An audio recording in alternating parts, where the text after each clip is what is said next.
चूरू से राजेंद्र जी राठौड़ ने हनुमान जी के डर से चूरू को छोड़ के और तारानगर की रवानगी ले ली है। यह हनुमान जी की ताकत है।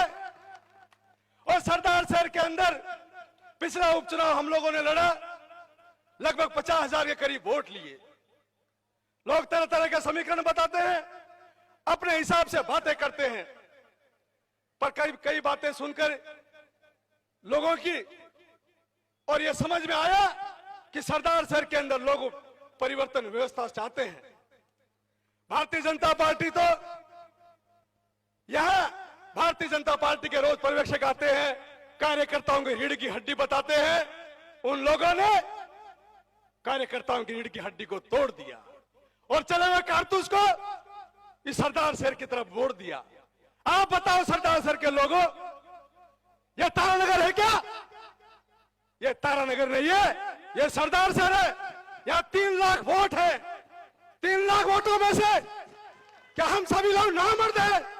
क्या हम सभी लोग इतने कमजोर हो गए कि भारतीय जनता पार्टी एक ऐसे आदमी को यहां भेजना चाहती है जो हमारा नुमाइंदा बनने की ताकत भी नहीं रखता, अपने पिता के नाम से वो काम करना चाहता है। पिता के नाम से सिर्फ वोट लेकर यहाँ राजनीति कोई नहीं कर सकता। या किसानों की लड़ाई लड़नी पड़ेगी आपको, या गरीबों की लड़ाई लड़नी पड़ेगी आपको। भारतीय जनता पार्टी ने एक व्यापार शुरू कर रखा है यहाँ पर कि ज्यादा पैसे लाओ और टिकट ले जाओ, लेकिन आरएलपी पार्टी इस व्यवस्था को बदलेगी और काम करने वाले लोगों का सम्मान करेगी।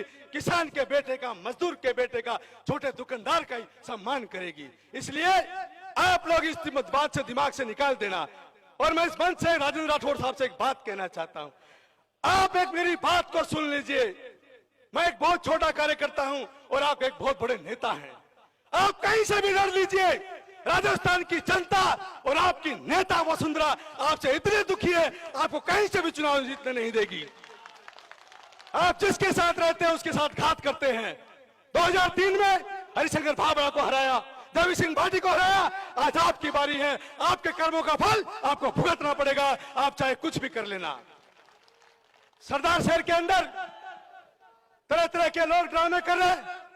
या अशोक जी पिंचा 7 बार टिकट ले आए, फिर भी दिल्ली में पड़े हुए 15 दिन से।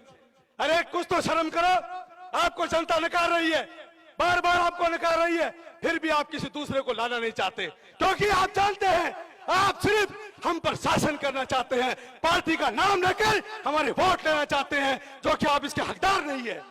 अरे वोट हमारा तो टिकट तुम्हारी कैसे होगी, यह बताओ हमें। जब वोट हमारा है तो आप हमारे पे राज नहीं कर सकते इस सब पे।